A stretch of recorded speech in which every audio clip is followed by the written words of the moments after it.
All right, I want to welcome everybody into the Fifth Dimension podcast with me, Evan McDermott. For today's show, I was joined by the one and only Dennis McKenna. Now, this podcast was really 5 years in the making, and I say that because 5 years ago, I had Dennis on the podcast. That was when we were really first getting going. I've been doing the show 6 years now, and I want to say I had Dennis on in June or July of 2020. So it's been a long time coming since the last time Dennis and I have chatted, but we really picked up right where we left off. We really dove into the necessary symbiosis that is needed between ourselves and plant medicine, psychedelics, and ultimately creating a world that is more in alignment with the natural rhythm of what is, coming back into alignment with nature, recognizing this planet as home. And I personally believe, I know Dennis believes, and many of the listeners as well, uh, psychedelics are a tool to reconnect, to unplug from the conditions that are placed upon our minds and souls. So, this is a fantastic conversation, and I hope you guys enjoy this one as much as I do. If you're a fan of the show, you can subscribe on whatever platform you are on, Apple Podcasts, Spotify, YouTube. You can also subscribe at Substack, which has been a little bit rebranded. New logo, new color scheme, really upped it over at the Substack, mcdermott.substack.com. And look at I want to thank everybody who came to the book launch for Seasons of Becoming this past weekend here in South Dakota. It is now available, Seasons of Becoming.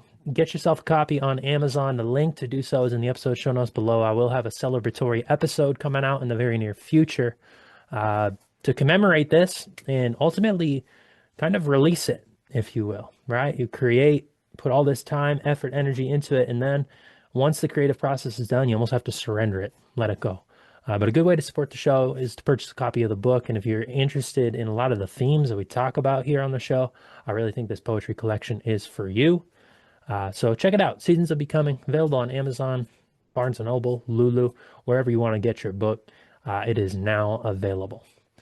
But without further ado, ladies and gentlemen, let's jump into the podcast with Dennis McKenna. Enjoy. All right, everybody, welcome into the Fifth Dimension podcast, and it is an honor and pleasure to be joined once again by Dennis McKenna.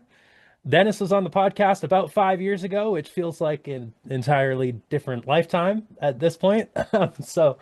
Dennis, it's a pleasure to reconnect, and I'm grateful to have you back on the show. Thank you, Evan. It's lovely to be here. It's been a long time, lots of water under the bridge for both of us at Oh that yeah. time. But here we are, still kicking and still hopefully unrepentant for all our misdeeds and so Hmm. forth. So yeah, it's nice to be back on your podcast. Yeah, I'm excited to dive in because I mean, there's so many different avenues and roads that we could take in this conversation. So I'm excited to see where it goes. I mean, I'd love to start.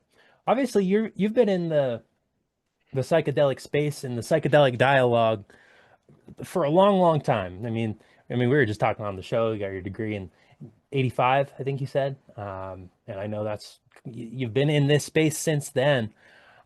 Where do you feel like where we're at right now, 2025? Obviously, the last time we talked, 2020, there's a whole bunch that's happened in the world, in the psychedelic community.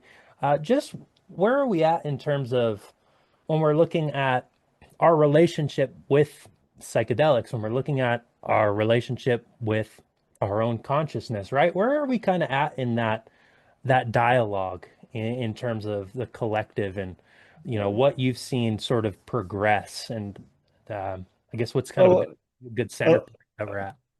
a lot has changed since we last talked. In 2020 or 2019.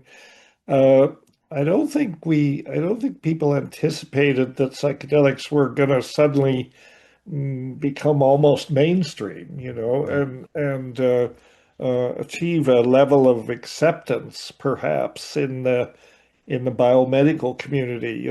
They're being recognized for their therapeutic promise, their therapeutic applications, and of course, Anytime that comes up, you've got the venture capitalists and the pharmaceutical industry, and everybody else wants to cash in, which I sort of don't like to see. I'm kind of a traditionalist. I think that psychedelics should be mostly under the stewardship of the traditional people that have been the stewards of these things for, you know, 10,000 years, long before there was any FDA or DEA to tell us we couldn't do it. And I incline toward that. But then on the other hand, I'm also a scientist and I can understand the value of doing research and some of the work that's been going on. Uh, so it's a mixed bag. It's complicated. I think psychedelics are one of the most promising classes of medicines that's come along in a long time.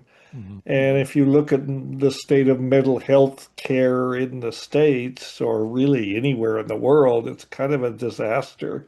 So, the conventional approaches are not working very well. They never really have. And so using psychedelics in a therapeutic context uh, is a good thing, Hmm. but it's fraught with ethical pitfalls of all sorts, not least the issue of the co-optation of this knowledge without really giving anything back, which we've always done. We've Hmm. we've done it. We've ripped off indigenous cultures for foods and medicines for 500 years at least since the Columbian Exchange.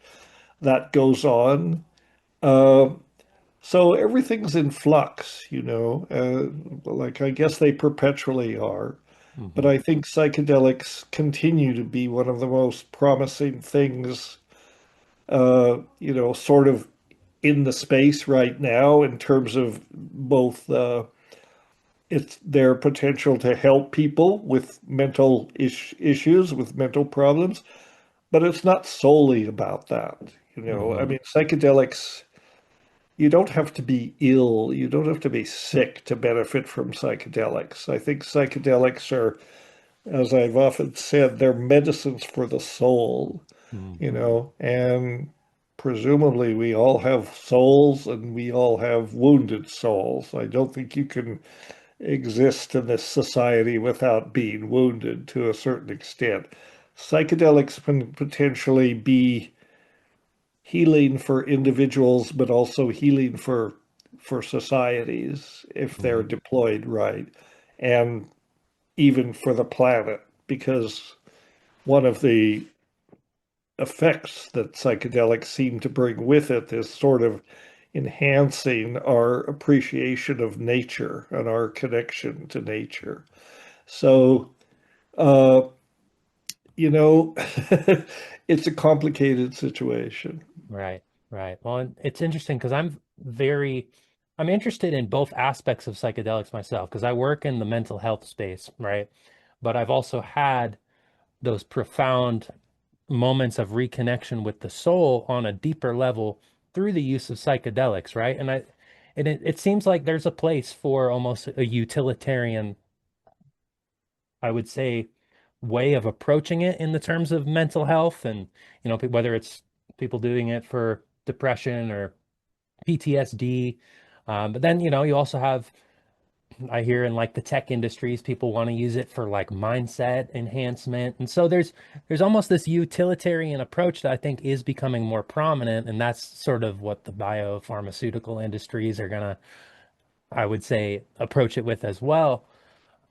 And I do think there's a danger in that, but uh, I'm wondering, Dennis, do you feel that with the power of psychedelics, and because when I first started engaging with them myself, I didn't necessarily go in with the intention of these are going to show me aspects of myself and my soul that I know that I want to reconnect with because I didn't have any awareness of that. I mean, I had a little bit of like thought that, no, there's a soul, but I don't really know it. I don't really know myself to that level. So I couldn't really even have that proper intention, but it kind of blew open the door in a sense, right? So, I mean, is the power of these medicines, can it triumph over even just a utilitarian intention when we kind of are using these things, and it almost um, or does our intention in that way almost limit us and kind of further excavate this materialist mindset and approach when we use the medicine in that way? I mean, it's a very complex situation, I, I'd say. I think it's I mean, I think psychedelics are like any technology. I mean, they Mhm. effectively they are a technology in a certain way. And you can any technology can be used in a destructive way or a beneficial way. And I've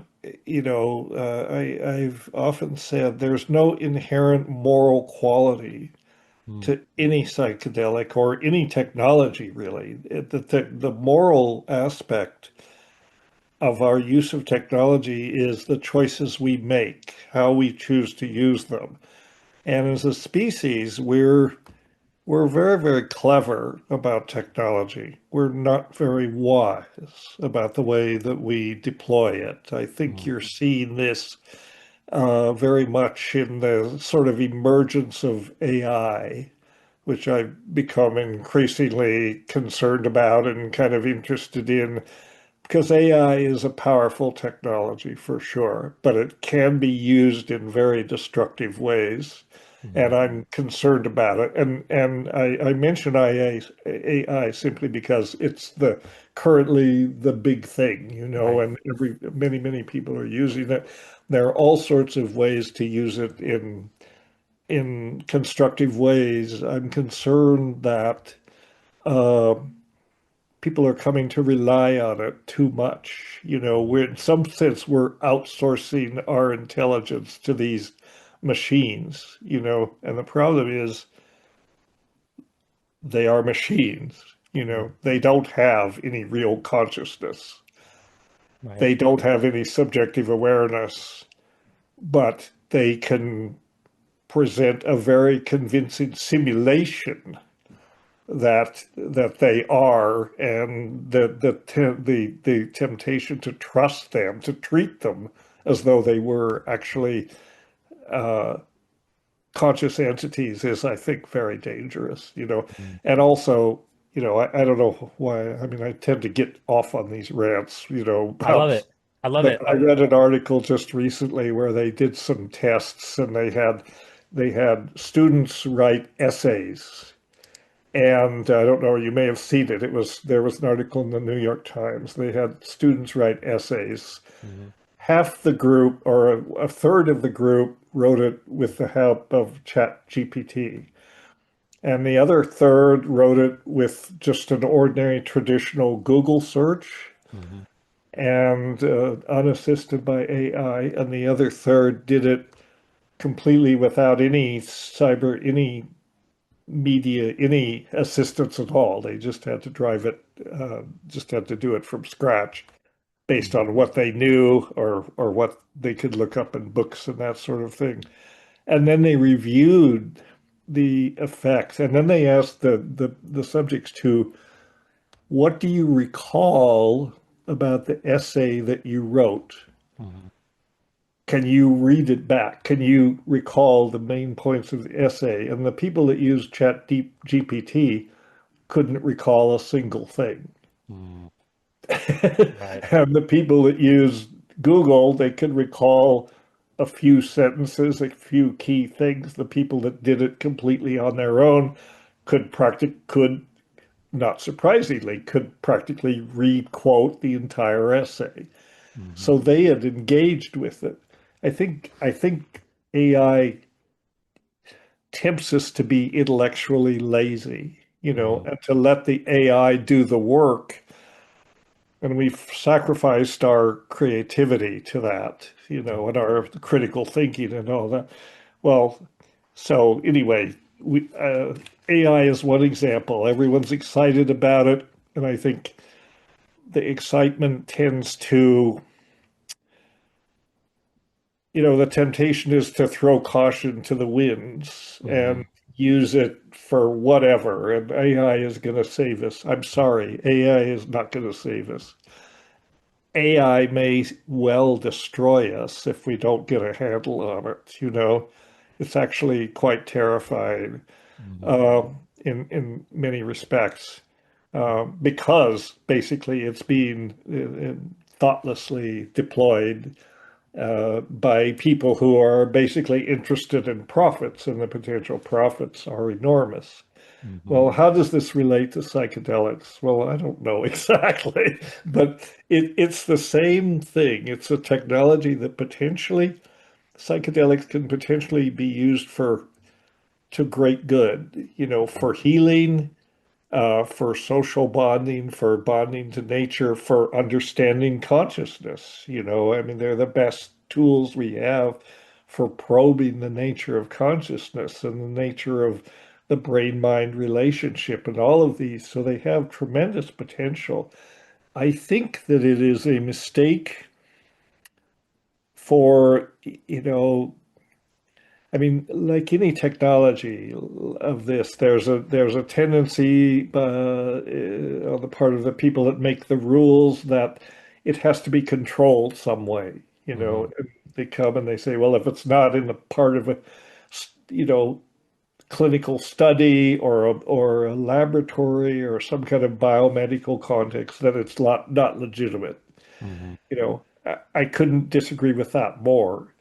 I think, you know, we need to listen to indigenous people who have learned a few things in the 10,000 years they've been using it. And we should not disrespect what they know. We should certainly not state that any use of psychedelics outside this context, this biomedical application is prohibited. I mean, that's a non-starter. There's no reason.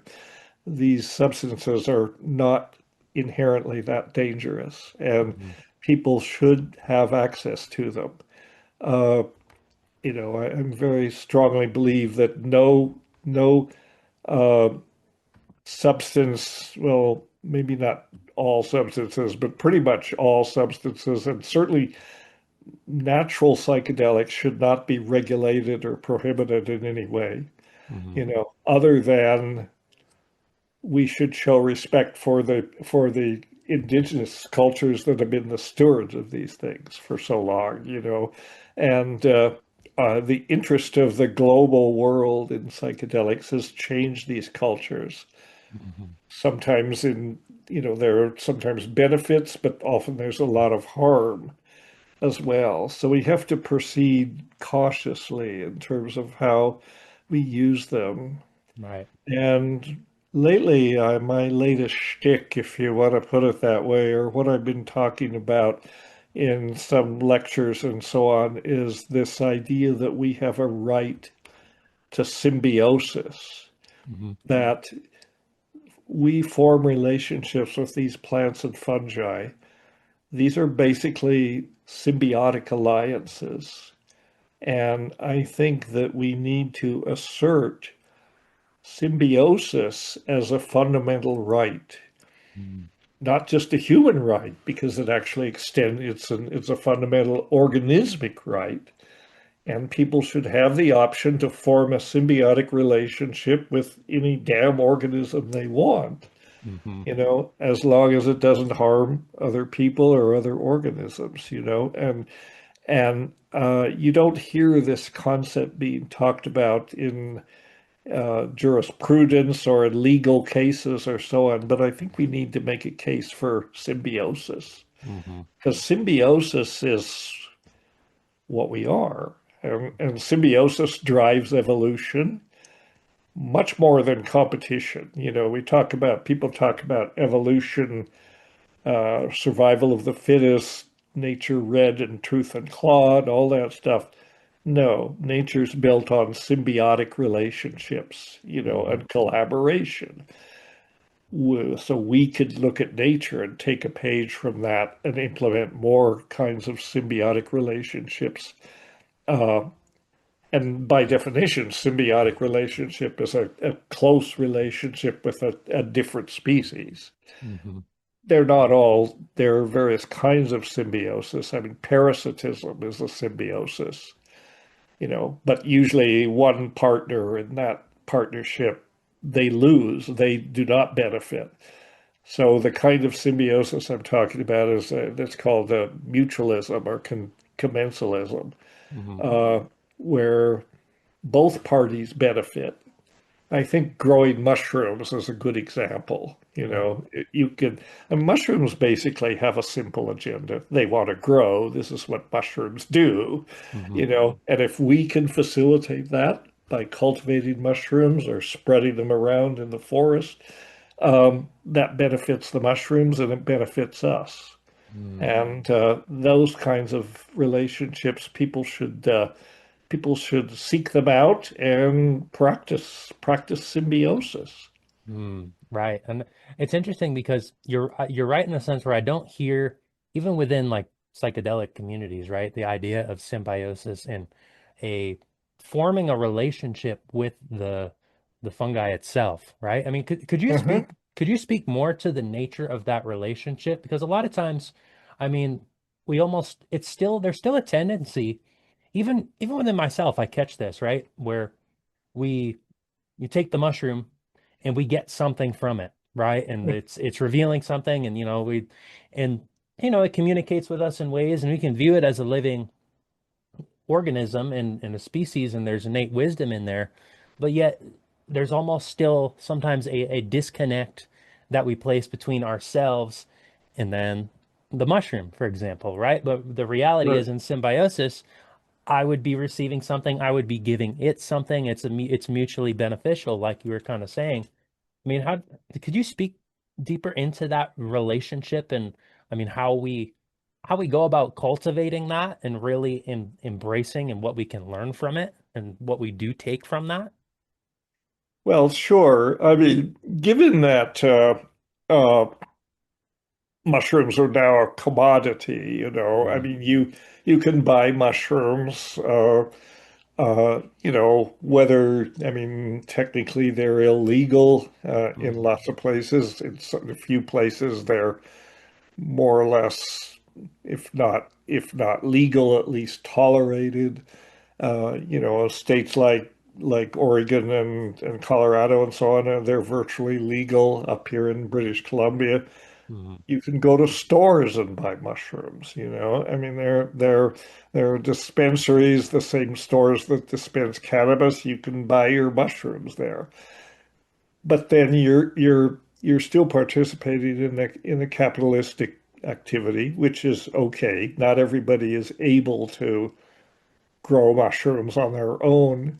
mm, What's changed, though, is that, so you have a sort of a symbiotic relationship because you may not have it, but whoever grew the mushrooms has it, and they mm, make that product available and people, and that's perfectly okay. But to really practice your own symbiosis with mushrooms specifically, and really any other plant that you might want to, you really need to engage with it. You need to grow it, basically, and relate to it more in the way that an indigenous person relates to their medicinal plants. They're regarded as plant teachers. That's a concept. They're actually understood to be intelligent beings with which you form alliances, and they benefit from that in the sense that you protect them from extinction, hopefully. Ideally, you cultivate them. They benefit in that respect. Similarly, that applies to mushrooms. And it's now possible. A lot of people have been working on cultivating different species. Uh, it used to be a few years ago, there was pretty much Psilocybe cubensis, and that's what people cultivated. But a lot of hobbyists have developed methodologies to cultivate some of these other exotic psilocybin species, like Psilocybe mexicana, for example, or Psilocybe zapotecorum, or some of these others that are actually quite easy to cultivate. mm, And there are new techniques so that pretty much anybody with a little bit of patience. You don't have to know so much to grow enough mushrooms that uh, to keep yourself and your friends happy. Hmm. Uh, I don't think that growing mushrooms anymore is a it, it's difficult to make a living. They used to be, they used to be rarer, and you could actually, if you were willing to work in the underground, you could produce mushrooms and grow them and make money. But now the techniques are so widespread, you'd be hard pressed. I Hmm. think it's much better for people to make the choice to grow their own mushrooms. And you don't have to have either a lot of knowledge or a lot of special spaces for it. With a little bit of patience, you can grow, like, for example, a mushroom that's come to attract a lot of attention lately simply because it's extraordinarily potent and easy to grow is not a psilocybe. It's a Paniolus cyanescens. Hmm. I don't know if you've heard of it. It's No, a I don't think so. close related to the psilocybe. It's a tiny little mushroom, but it's about 2% psilocybin. And so that sucker, half a dried gram is a full dose of psilocybin, Oh, wow. about 20 milligrams. And Oh, you wow. can grow this thing in cake pans. You can grow it on a very simple substrate of either sterilized rice or some other kind of grain. It's dead easy to grow, Mm. and uh, and it's fun. You can approach it like a hobby. Oh, well, it is a hobby, Hmm. in fact. But I mean, it becomes almost like having a pet. Mm. But it's a lot more entertaining than goldfish, I can tell you that. Right. So people should be encouraged to grow mushrooms if they Mm. want to have a relationship with mushrooms and these other species. Some of these, they're all similar, more or less, in their effects, but there are differences too, Right. and certainly differences in potency. Hmm. And psilocybe cyanescens or I mean, Paniolus cyanescens. There's a psilocybe cyanescens, which are called wavy caps. And many people are familiar with them. They grow in the Pacific Northwest. They're pretty common. But Paniolus cyanescens is this super potent mushroom that superficially it resembles liberty caps. It resembles the Psilocybe semilanceata, but it's much smaller. Hmm. So, that's one species that's kind of emerged out of these hobbyists, and they're actually uh, amateur cultivators groups that share information about growing these different species. So Mm. the information is out there, and this is a great way to practice symbiosis, at least with mushrooms. Right. I love that. And you caretake it and you watch it grow and you give it life in a sense that does naturally that's going to form a relationship with it. And when Right. once you establish that relationship with it, I do think you're naturally, especially if you've grown it yourself, you are taking more of a almost a reverence in your approach and intention and when you go into it. And you spoke about you mentioned a few times about the indigenous wisdom of of the plants of mushrooms. Um, when somebody is going into, or let's say preparing for a psychedelic experience, I mean, what is some of that original wisdom that they can refer back to or learn about or lean into, right? Like what are some of those what were they saying about this 5,000 years ago that we should know now but maybe is being lost in the academic discussions and is being lost in the as it's becoming more mainstream, it's taking on its own story. It's taking on it's like, oh, it's a new phenomenon when the reality is this is something that's older than our current Yeah. civilization, right? Right. So where can we find that indigenous wisdom, or what is the essence of it, if it can even be relayed, I guess, in this setting, in I guess in that context. Well, there's lots of books written about this for one thing, There's there's more information about these things now than there ever has been, and there's some really excellent books coming out. In fact, one I wanted to mention is uh, Paul Stamets's book, Hmm. which you probably already know about. The title is Psilocybin Mushrooms in Their Natural Habitats. Hmm. And do you happen to have it by any chance? I do not. No, I do not have a copy of it.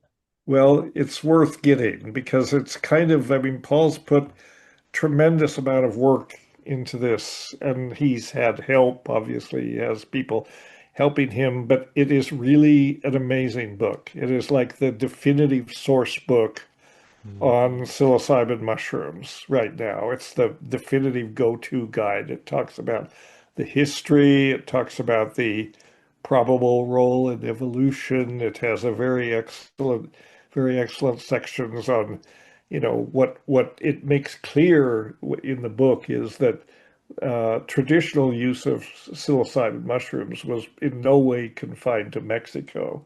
Hmm.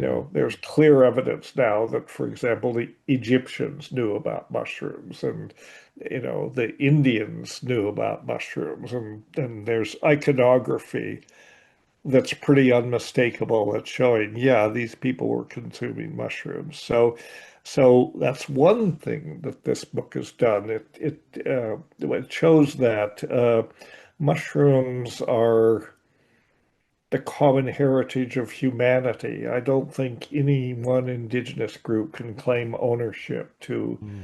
these things. It's a global phenomenon and it has been for thousands of years, and his book is very comprehensive, talks about these different species and uh, and how to cultivate them. It doesn't have a great deal of information on cultivation, but in a lot of cases, a great deal of information is not needed. It's Mhm. just pretty simple recipes.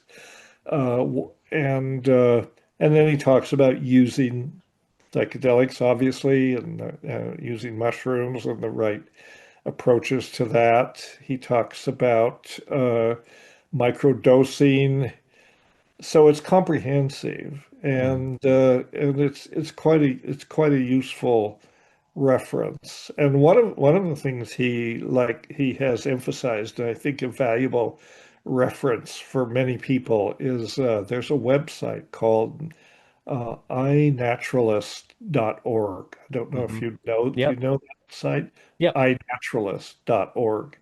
Yeah. So that's a great resource for not only fungi but anything. You can just put in the name of a plant and or the name of a mushroom, and you get a map of where it's been collected and so forth. So it's very useful reference, particularly I think for mushrooms, because then from the location data. I mean, these things are globally distributed. You could probably find species that are native to South Dakota, Hmm. or at least grow in South Dakota, and there may be reports from collectors. So I think that's uh, a really valuable tool and a really, really good example of how you can apply information technology to these things in a very positive, constructive way. Mm. So Yeah. inaturalist.org, I believe it is, Gotcha. or yeah, it's And not .com, it's .org. yeah. Yeah. I was gonna say, I think you can, if I'm not mistaken, you can like, if you don't know what a specific plant is, you can upload it to there, and it'll give you, oh, based on one of the characteristics, it is this, right? So, I Hmm. naturalist. My older brother introduced me to that, and it's a helpful resource. Um, Yeah, and absolutely. I'm glad that people are, and it's definitely a community-oriented mhm. kind of thing. And I think this is the thing with psychedelics. I think you've got uh, you've got basically three tracks sort of emerging. You've got the biomedical track Hmm. where the pharmaceutical biomedical industrial complex is struggling with, I would say, trying to integrate psychedelics into biomedicine. And they pretty much have to do it Hmm. because the medicines that they have are not effective. People have seen the therapeutic potential for psychedelics, and medicine has to come to terms with this. Hmm. But medicine is in a kind of an awkward position, awkward situation, because psychedelics come into medicine, and the psychedelics are medicines for the spirit Hmm. in a certain way, and biomedicine has been trying to exorcise spirit out of medicine for 150 years. So then they're suddenly confronted with a medicine that's all about treating effectively diseases of the soul or wounds of the soul. They have to acknowledge the existence of spirit Hmm. and apply these medicines in that context. So biomedicine is dealing with that issue, as well as all the issues of profits and all that. And, Hmm.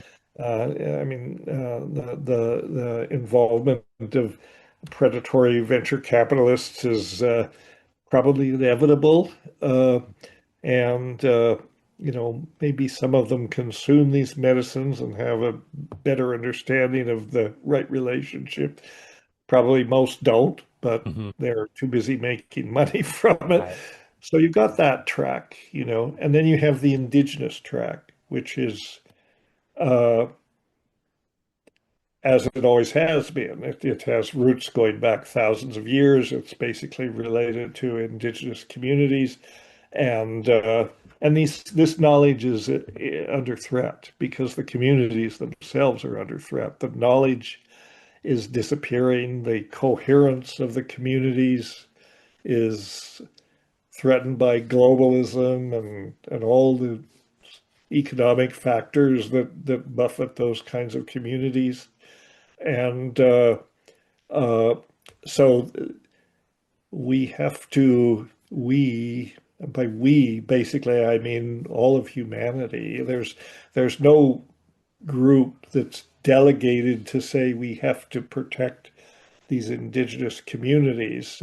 We're not authorized to do that, but we should achieve a consensus that we want to collaborate to preserve both the communities themselves and the knowledge and the species. And all these things are not separable. The environments that these plants grow in are also the places that these people live. It's their home, and they're all under threat, from global change, from globalism, from climate change, resource extraction, co-optation, biopiracy. All of these things threaten these communities. And as a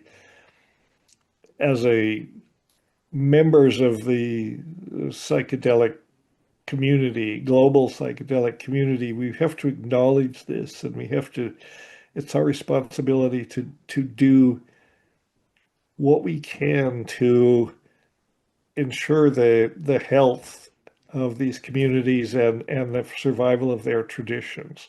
And it's tricky, because the the natural impulse is to be very paternalistic and sort of colonialist about it and Hmm. say, well, you guys down there in South America or Southwest or whatever, you need this. What we need to do is learn to ask them, what do you think you need?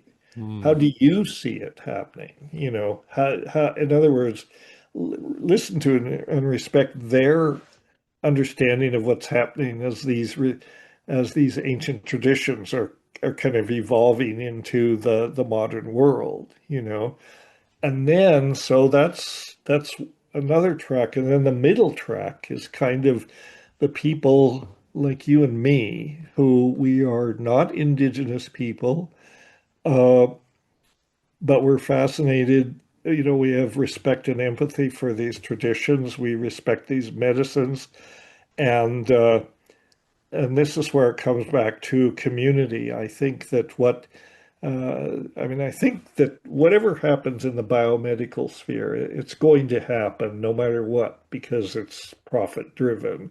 Mhm. And some benefits will come out of it. Benefits will come out of it. But we shouldn't there shouldn't be any assertion that that's the only way to do it, in a so-called developed society. And what I've uh, long emphasized is that we should work on creating our own psychedelic communities, that work in tandem with, or you could even say in symbiosis with, a certain way with some of these indigenous communities. Mhm. So that rather than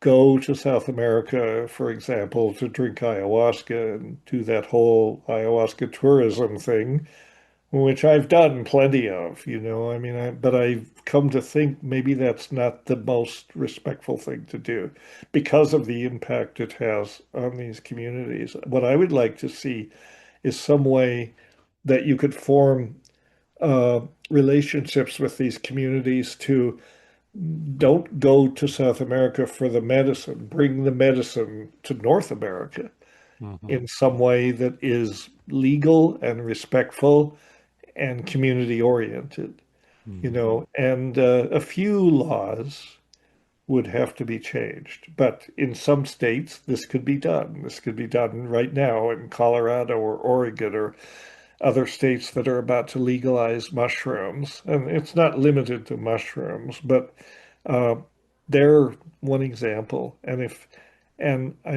I would like to see is this is the way to kind of spread the healing potential, the healing uses of psychedelics in a way that is beneficial across on a community level.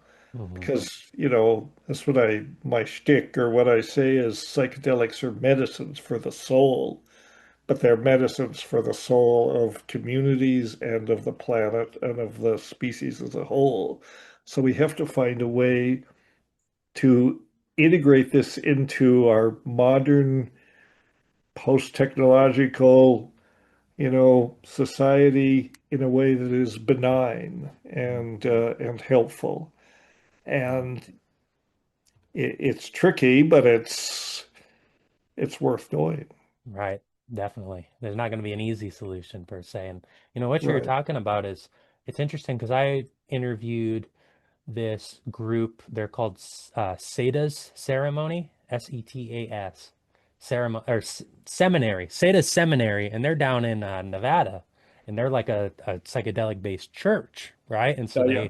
they have the mushroom ceremonies and different healing, and it's community oriented, and so it's like, and they found a way legally to provide this medicine and go about it. So we're starting to see that community aspect where they take a lot of the indigenous uh, knowledge and respect towards it, and they see kind of what the biopharmaceutical field is doing, and they're taking it into their own hands, bringing the medicine to the people in the community, right? And I think it's a beautiful way to go about it.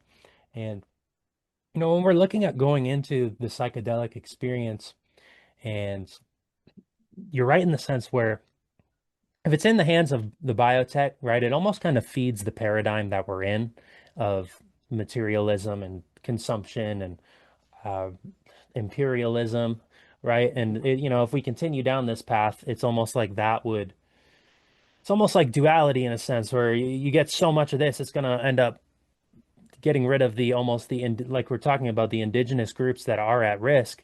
The further we go down the path of normalizing it in a biopharmaceutical sense, it almost brings extinction to the original indigenous knowledge. But Right. I think when we go into like a like a psilocybin journey, for example, right? And I've never done it in a Western therapeutic model with the biomedical industry, so I don't know what that type of uh, experience is like necessarily. But when you go into a psychedelic experience, it's almost like there's always this there's like a calling, there's like a teaching.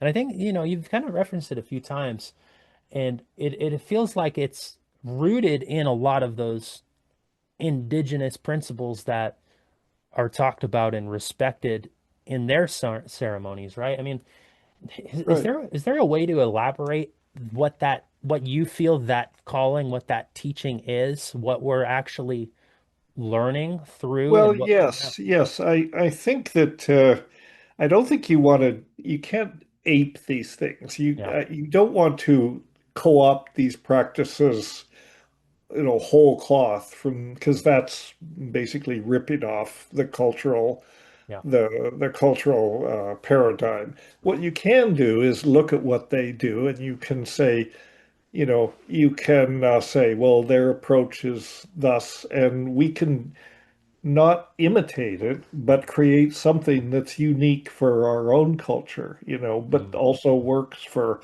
people that are, modern, post-technological, not indigenous, not immersed in the rainforest or anything, but we can learn from them. And I think the important thing is we have to, this idea of implementing symbiosis as something that communities could do.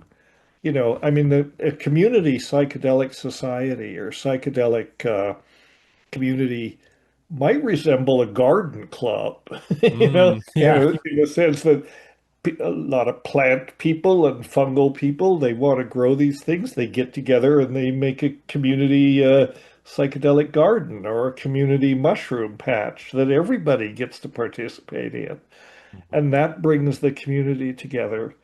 And I think in some ways it's a strong political statement about uh, our right to access and use these medicines. It's basically, you do not have to bend knee to the DEA or the FDA or the biomedical industrial complex. You can just go directly to the source, and form the symbiotic relationships with the highest authority, which is the mushrooms or the plants themselves. Mm, And so it's interesting that there are existing like infrastructures that this could be built on already. For example, um, there are lots of the American Mycological Society is one example. And it used to be something that it still is actually, but people who were interested in mushrooms, they wanted to forage for edible mushrooms and learn how to cook with mushrooms and so on. But as these community-based organizations have evolved, a lot of people with very strong interest in psychedelics have found their way into these communities, and it's very comfortable for them. Similarly, like horticultural clubs, a lot of people in the horticultural clubs, they want to grow, ornamentals and pretty flowers and all that. Nothing wrong with that. But some of the people in those organizations have knowledge about these sacred psychoactive plants, and they manage to, worm their way into these communities, and they can have an influence on creating community garden efforts and that sort of thing. There's no reason why, and that's the approach I think that society needs to look at, mm. and it is going on, but it's not I mean, I don't know, did you happen to go to Psychedelic Science this year in Denver? No, Have you been to any of the MAPS conferences? They had one in 2023, I guess, also. I haven't been to one, but it's on my like agenda to do. I would love to attend one. Yeah. I mean, they're amazing conferences, but man, they're like corporate, it's all about the corporate approach, and Mm, there's millions and millions of dollars going to develop. It's not clear what. I mean, it's for an industry where most of the materia medica is still illegal, Mm, it's rather amazing to see these corporations, taking shape with significant millions and millions of dollars of investment capital for what exactly? I mean, my, uh, for a couple of years ago, there was a lot of optimism that something like MDMA or psilocybin would come online and be available as a prescription drug for treatment. But then the MAPS review of MDMA pretty much got spiked by the FDA. mm, You've probably been following some of that to some mm, degree. So now the question is, now what? And MAPS is going to go back or Lycos, what it's the corporate mm, side of MAPS is going to do another clinical trial, mm, which was they insisted on. But I guess in this context, the point that I'm trying to make is we all thought within a couple of years, at least those two psychedelics would be available for therapy. Now I think you have to think maybe it's going to be another 5 years, maybe it's going to be another 10 years. You just don't know. Well, we don't have to wait for that. We can just go around that and go directly to our symbiotic partners, whether they be plants or fungi, form those relationships, form those communities, and just very quietly do it. You can do all this without attracting a lot of attention. Not that you particularly have to hide it, but you just do it without making a big deal out of it. And I mm, think these kind of horticultural societies and mushroom interest groups and so on, the kind of organizations that your grandmother might go to or used to go to. Well, now the younger people are going and they have a different agenda. yeah. That's fine. Right. Well, and with the emergence of psilocybin and other psychedelics and it entering into a mainstream, do you feel, I'm very big on maybe just how I wrap my head around things. Things happen for a reason, right, and purpose. And when we're looking at the state of the world and the culture, it feels like we're almost in a death moment, if you put it metaphorically, right?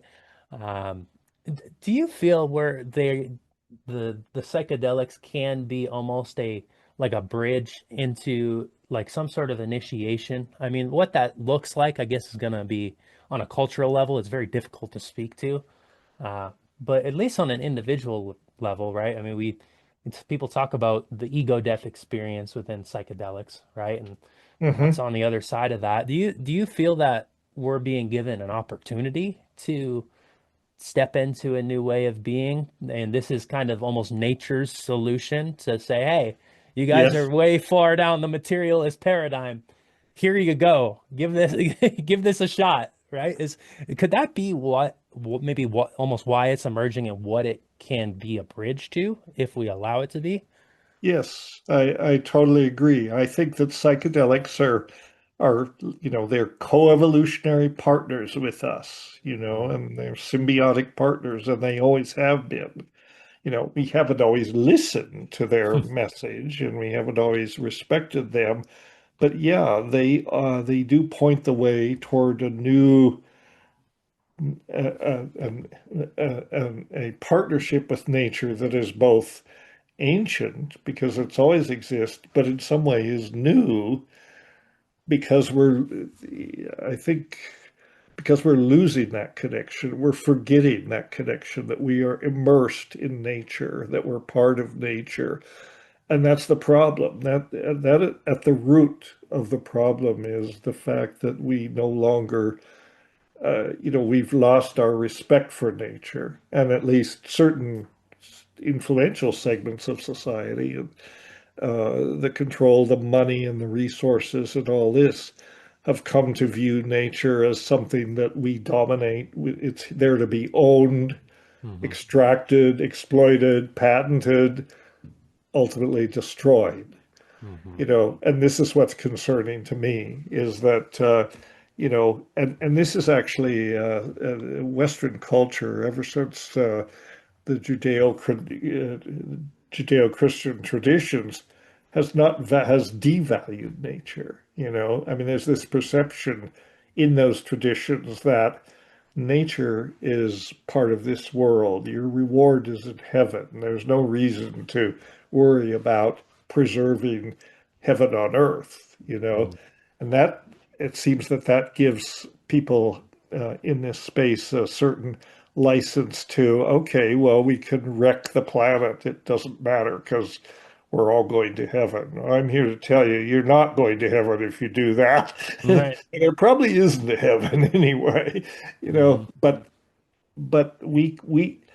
so I think that yeah, this is the big problem. If you look at policies on every level, not just in the States, but the idea that well, for example, there's no uh, uh, there's no nothing is really seriously being done to control greenhouse gases, which if we don't get a handle on that, the world's going to be uninhabitable pretty much, and probably very soon, and all those Hmm. good, well-intentioned efforts to reduce emissions of greenhouse gases. I mean, the policy of the Trump administration is to demolish all those things.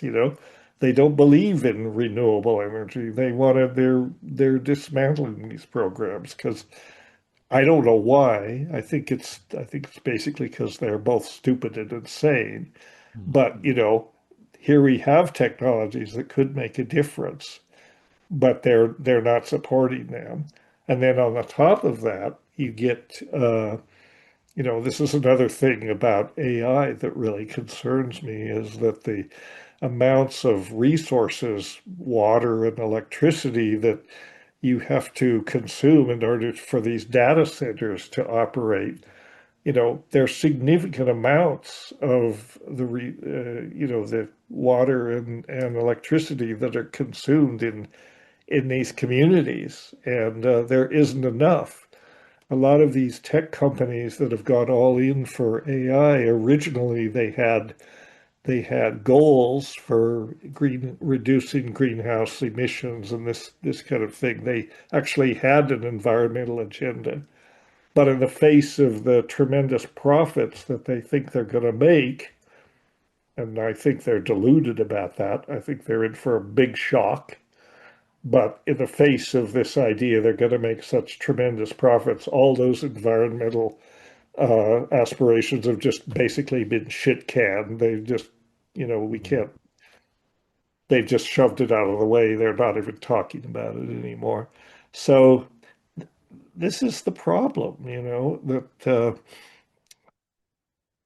I mean, in some ways, the problem is that here you have these medicines that are under the stewardship of some parts of society, and they have the ability to wake us up. I mean, 5 years ago when I was talking to you, and I had a talk that was, wake up the monkeys, right? Hmm. We haven't woken up yet. Hmm. Maybe we won't wake up. Maybe it's too late. But, I'd like to think that some of us are waking up. Yeah. Whether there's enough to make a difference, that's the question. Right. The fact that we can sit here and have the conversation tells me that, all right, we got at least two who are awake. And I know I've talked to other people who have similar views. So That's it's, true. it Well, seems, lots of people have similar views, and I'm encouraged by that. yeah. And I am encouraged by, I mean, there's tremendous creativity and there's tremendous uh, you know, actual human intelligence, not Hmm. artificial intelligence, that can come up with solutions. And I think that we can. I mean, the picture, in some sense, is pretty grim. Yeah. It could be grim, but on the other hand, despair never solved anything. So we have to think about. where are we? How can we get out of this? And how can we really spread essentially a consciousness of our interdependence with nature? I mean, psychedelics are one of the catalysts. There are other ways to do that, but Mhm. psychedelics are the ones that we're involved in, and one of the most powerful means to that. Mm. So, you just have to keep after it. Right.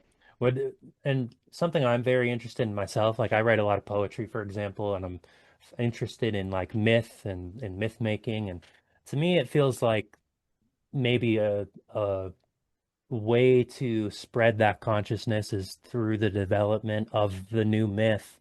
If let's say mankind awakens, it takes that first breath, like here is the world that we're living in. Here is the ideas that we're embodying, right? And we're almost deconstructing the myth as we're living in it so that by the time, people have that death experience or that, where the ego death, they can, when they open their eyes, there's a structure in place. There's already a myth present, right? So that Yes, it's not a total, I mean, there's a level of surrender and mystery and the unknown that you're gonna have to go through anyways in an ego death experience. But it's like almost the construction of new myth can sort of coincide with this almost reconstruction that we're going through of our identities and what mankind is and what society should be and who it serves, right?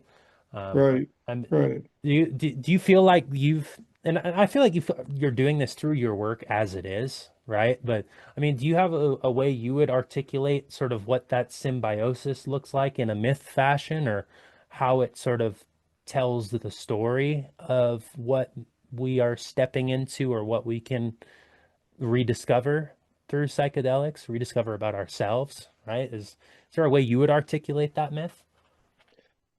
The myth that we're trying to create or that we are creating. Yeah, or the myth that we're stepping out of too. I don't know. I guess it's an open-ended question, whatever comes to the heart or the mind. Well, I think I mean it's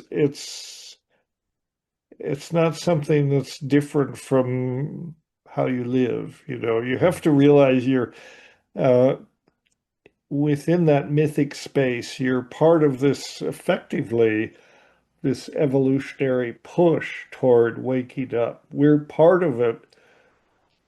I mean, really, everyone that aspires to this, whether they're psychedelic or otherwise, aspires to the vision that uh, we are evolving into a different species in a certain way, or a more evolved species. And there are various visions of the future. Um, and I don't know. We're it's very easy to sort of get lost in the details, get Mm-hmm. focused too much on the details and the nitty-gritty of day-to-day life, and lose sight of the fact that we're really on this evolutionary trajectory that we share with all humanity. We used to have a notion that and maybe some still do, but we used to have a notion that our destiny was in the stars, that we would Mm-hmm. become this spacefaring hyper civilization. And I used to believe that as a kid, and I was an even not so much a kid. I was a great fan of science fiction. I still am a fan Mm-hmm. of science fiction. But the thing is, if you look realistically, unless there's some kind of breakthrough, which is always possible, in some sort of hyperdrive or something like that, we are pretty much stuck on Earth. Mm-hmm. If you look at the distances to get even to the nearest star, at sublight speeds, you're talking tens of thousands of years. And there may be hyperlight ships that are on the on the horizon, but I don't think so. And I think the take-home lesson from this, the important thing we have to realize is Earth is our planet. Earth is our home, and we need to ensure that it's habitable for the foreseeable future. And there are many, many forces that are mitigating to make it not habitable. And that's what we have to fight against. Mhm. Absolutely. And I'm right there with you on it. And I don't mind being stuck here, you know. I think I like being stuck here. It's fine by me. It Yeah, just I like it too. I like it like it is. I do Yep. not want to live in the hellscape world of 2035, Mhm. or more when global warming is completely out of control. It's already close to being out of control, but at a certain point, and you're probably familiar with James Lovelock's idea about Gaia, Mhm. which I totally agree with. I mean, I think Gaia is a planet-sized intelligent organism that's trying to maintain symbiosis. At a certain point, you reach a tipping point where we're pushing the envelope of equilibrium in many different ways. At a certain point, you approach a tipping point where these destabilizing forces cannot be reversed, Mhm. and they actually reinforce each other. And then we begin a spiral toward, a planet that not only would we not want to live on, we wouldn't be able to live on, and I mean, we're at risk for that. And Mhm. myself, I mean, it's interesting to, uh, you're, how old are you? I'll be 30 in a month. You'll be 30 in a month. Yep. So All 29. right. Well, that's good for you. Well, you're a young man. Yeah. You're going to be around to see the worst of it or Hmm. the best of it, depending on what happens. I mean, it's kind of strange because I'm older now. I'm like an old man, I'll be 75 in December. Mm. And it's a weird kind of perspective to think it's okay to be old because I'm not going to be around to see the worst of it. I'm going to escape. You know, I mean, I don't know how long. I may be kidding myself. Maybe I'll be around for 20 years. I don't think that's going to happen. But a young person like you, you're going to have to, uh, you're going to witness an incredible future. It's going to be incredible. It's not necessarily going to be enjoyable, but Mm. you're in a position where you can work to make it happen.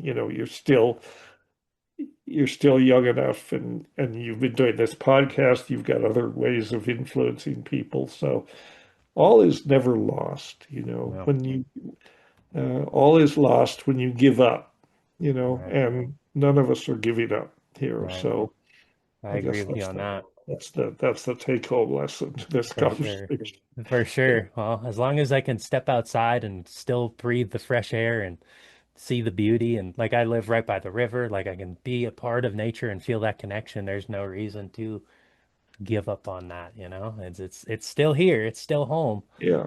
So, We don't uh, want to give up on it, and we want to ensure that we can do it for the rest of our lives, and our children and our children's children can do it. right. And that's, I look at very young children and I wonder, my God, what kind of a hell world are they going to grow up in? Hmm. But they won't if we put our efforts together and make toward healing the planet. And Hmm. healing the planet and healing ourselves are not two different things. They are the same thing. That's exactly right. And I think as we heal ourselves, we in turn heal the planet and vice versa. You know, Yeah, it's exactly. symbiosis like we've been talking about throughout the episode. Um, Exactly. It's well, it's a mutual thing. hmm, That's definitely. probably a pretty good place to end this conversation. What do I you was about to think? say, that feels like a good natural stopping point. So, Dennis, Okay. I appreciate you coming on the podcast. Do you have any places you'd send the listeners if they want to further engage with your work, or if any projects or Well, things you're excited about to share? yes. Well, basically, I would tell people go look at the McKenna Academy. Mhm. It's it's McKenna dot academy. So that's the URL, McKenna dot academy. And there's a lot of stuff on there. I mean, people can explore it. We just launched a comprehensive ethnobotany course online, graduate level course that is for those that really want to get in-depth information about ethnobotany. This is a good place to go. We have these symposia that we've done since starting really in 2017, these ESPD symposia, ESPD 50 and ESPD 55. ESPD stands for ethnopharmacologic search for psychoactive drugs, and all the lectures and everything are online on the Academy. People can listen to them. We just published the symposium proceedings from the ESPD 55. So that is just out. People can order that from Synergetic Press. And like that, the Academy is basically what kind of the horse I'm riding right now. And we're a Love it. 501c3, uh, like, and we need support, but we give back as well. So let folks know about that on your website. Absolutely. Well, I'll put it right in the episode show notes below so everybody can scroll on down. Looks like the cat wanted to come up and say hello. And Yeah, I see she's that. and she's gone. She's very shy. So if she knew she was on Yeah, camera, she she wouldn't be coming on up. She's very people shy. yeah, Um, but awesome, Dennis. I really appreciate you taking the time to come on, and it's always a pleasure to be able to explore absolutely. It like was a that. pleasure, Evan. We'll have to do this. Let's not wait 5 years this time. I'll have you come on my podcast one of Ab- these days. Yeah. Absolutely, it would be an honor. I was gonna say 5 years is a bit of it's kind of a big gap. So I Too don't think much happens in 5 years. Let's circle back on it before then. I Yeah. agree. That sounds like a plan to me. All right. Take All right, care, my friend. all right. You as well, Dennis. All right. All right, Bye-bye. bye. Special thank you to Dennis for coming on the fifth dimension. Head on over to mckenna.academy. Further interact with Dennis's work. Won't be the last time him and I collaborate. And like he said, hopefully we don't wait 5 years again to make it happen. Um, who knows what this world will be looking like in 5 years. So I think if we check in with a bit more frequency, uh, it would do all of us a great service, if you will. But if you're a fan of the show, be sure to subscribe, whatever platform you are on, Apple Podcasts, Spotify, YouTube. I almost combined the word podcast and Spotify in there. I don't know if y'all caught that. But also, check out my book, Seasons of Becoming. Special thank you to everyone who came on out for the book launch. Much appreciated. I'm a little bit uncomfortable in those types of settings, if you will, events like that. Put myself out there in that way. But it was a good turnout. I appreciate everybody who did come by. And you can purchase a copy on Amazon. The link to do so is in the episode show notes below. I greatly appreciate the resonant reception for the book thus far. Really near and dear to my heart. So that's going to wrap up this episode. Stay tuned. We got some great interviews, solo podcasts coming your way in the very near future. And I'll see you all next time.